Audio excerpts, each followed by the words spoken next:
Hey, what's up? This is Brandon. Welcome to Next Stop Austin. Today we're going to be talking about the Red Line, one of my favorite parts of Austin, how I get to work, and some huge improvements that are coming at the expense of some operational annoyances.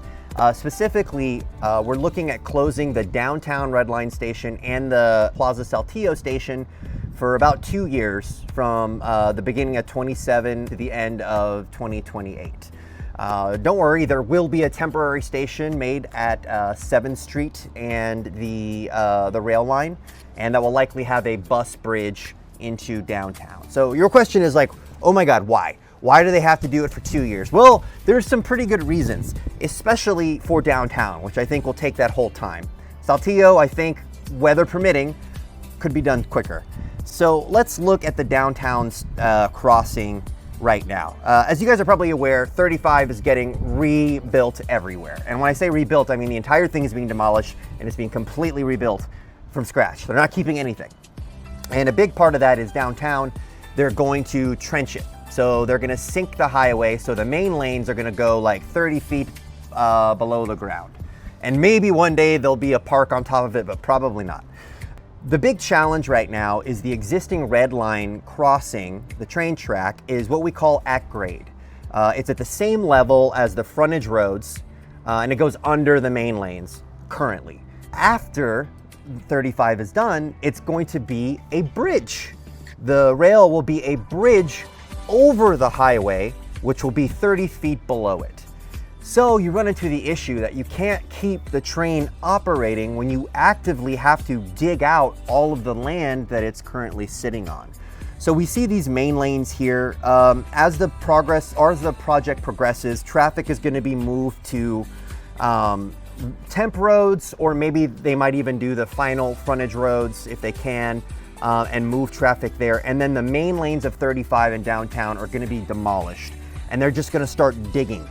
And eventually, when they get close enough to the crossing, they're going to close the Red Line operation in order to create a consistent opening where the Red Line currently is. That's 30 feet deep, and then they're going to put in the concrete bedding and then the supports to build a bridge that will carry the train over the highway. 2 years is very reasonable. If we're lucky, they can get it done in a year and a half. A lot of it just depends on the spring rains. When we're in a drought, the highway projects go a lot faster. When it's raining every other day for 3 months in the spring, it's a lot more complicated. So that sucks. But we're not going to do anything to stop 35. It has to happen. There's really nothing we can do about it. So let's talk about these Saltillo changes. So the project actually runs just west of the Saltillo station, and all the way to where the track curves out to go north and continues east to go what will be the future Green Line. So what are we doing here? We're doing two things primarily. We're double tracking this entire east-west section, which will make it possible for the future Green Line, which is going to go to Pleasant Valley, then Springdale, then 183, then Loyola, and then if Manor and Elgin pay up, they can get their section, and it'll go to Manor and Elgin as well.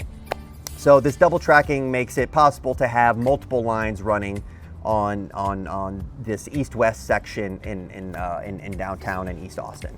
So the other thing it does is just allow more flexibility for the existing Red Line, because you don't have to worry about hitting a train because there's only one track.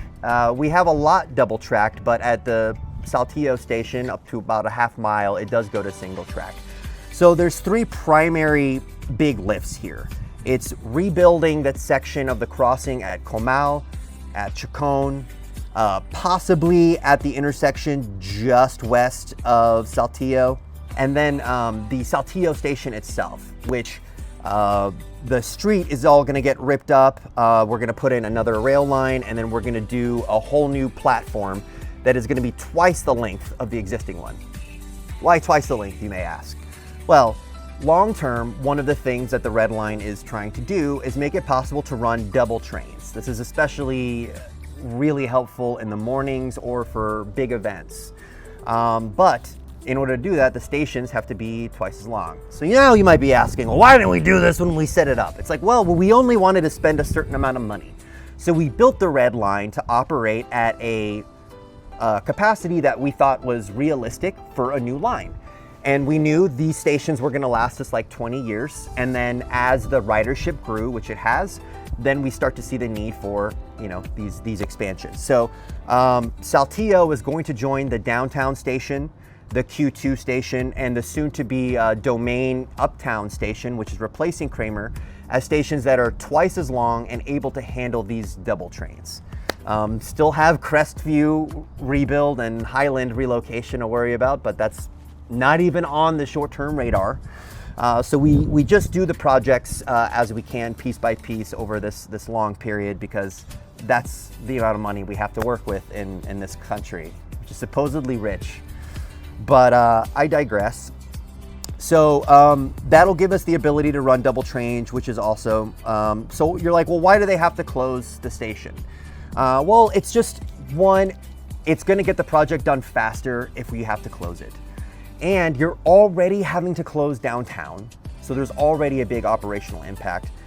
Plus, there's just a lot that has to be redone with Saltillo, and it's gonna be very difficult in order to keep it operating and also rebuild it. You also have the rail line east of Saltillo.